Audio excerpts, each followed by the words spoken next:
جب کوئی شخص فوت ہو جائے تو صدمہ تو ہوتا ہے، اس کا تو انکار نہیں ہے، لیکن کچھ لوگ اس طرح سے بین کر رہے ہوتے ہیں، اس طرح سے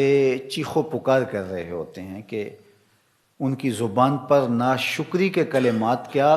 کفریہ کلمات ہوتے ہیں۔ جوان میت ہو گئی تو خاتون بین کر رہی ہے، ربا تینوں ترس نہ آیا، ربا اس کے چھوٹے چھوٹے بچے تھے، تجھے رحم نہ آیا، تو کیا خدا بے رحم ہے؟ آقا کریم علیہ السلام نے ارشاد فرمایا، ذرا سنیے، لیس منا من لطم الخدود وشق الجیوب ودعا بدعوی الجاہلیہ، یا لیس منا من ضرب الخدود وشق الجیوب ودعا بدعوی الجاہلیہ، مختلف کلمات سے یہ حدیث ہے۔ جس نے منہ پر تماچے مارے، گریبان پھاڑا اور جاہلوں جیسی باتیں کی، فرمایا ہمارے ساتھ اس کا کوئی تعلق نہیں ہے۔ صدمہ تو ہوتا ہے، لیکن صدمے میں یوں بے قابو ہو جانا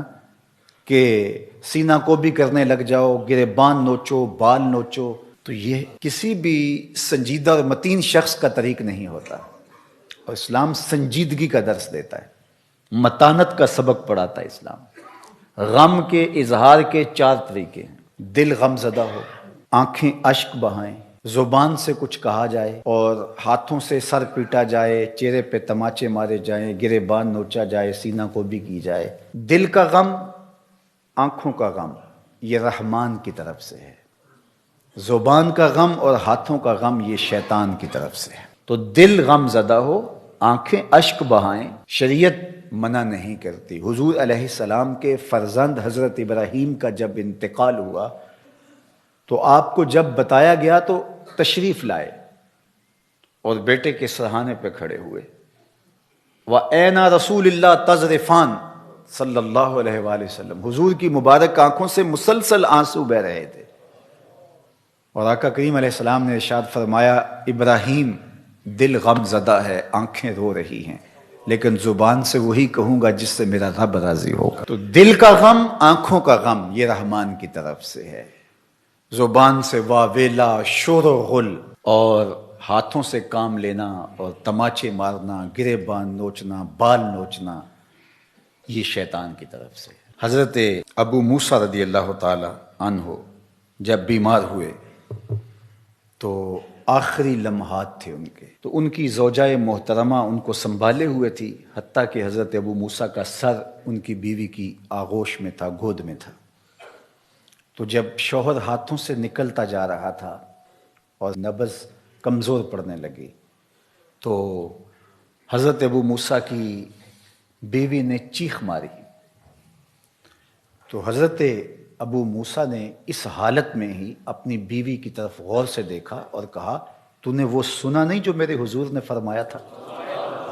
تو وہ فوراً خاموش ہو گئے، اور بالکل ان کی وہ کیفیت جو تھی وہ سنبھل گئی۔ تو ہمارے دین نے ہمیں تلقین کی کہ جب صدمہ آئے، جب تکلیف آئے، جب اذیت پہنچے تو متانت کے ساتھ اس وقت بھی رہا جائے۔ دل غم زدہ ہو، اس پہ اختیار نہیں ہے، آنکھیں اشک بہائیں، اس پہ اختیار نہیں ہے، لیکن زبان واویلا کرے اور کلمات کفریہ اور ناشکری کے کلمات زبان سے سرزد ہوں، اپنے بال نوچیں، سر کے بال کٹوا دیں، جس طرح کہ زمانہ جاہلیت میں کیا جاتا تھا، گریبان پھاڑ دیا جائے اور تماچے مارے جائیں، سینہ کوٹا جائے،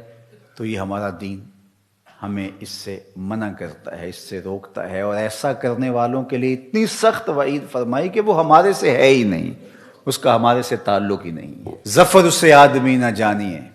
چاہے جتنا بھی ہو صاحب فہم و ذکا، جسے عیش میں یاد خدا نہ رہی، جسے تیش میں خوف خدا نہ رہا۔ خوشی کا موقع ہو تو پھول نہ جائے کہ شریعت کا اس وقت بھی پاس نہ رہے، بیٹے کی شادی ہے، عقیقہ ہے، ولیمہ ہے،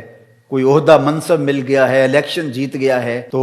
شریعت کا پاس ہی نہیں ہے، جو کچھ ہو رہا ہے، جی بیٹا خوشی کا موقع ہے، مسرتوں کا ہجوم ہے، جو مرضی کرے، اور دوسری جانب غم آئے تو زبان سے ناشکری کے کلمات۔ تو سنجیدگی، متانت اور درمیانہ راستہ ہمارے دین نے ہمیں بتایا ہے۔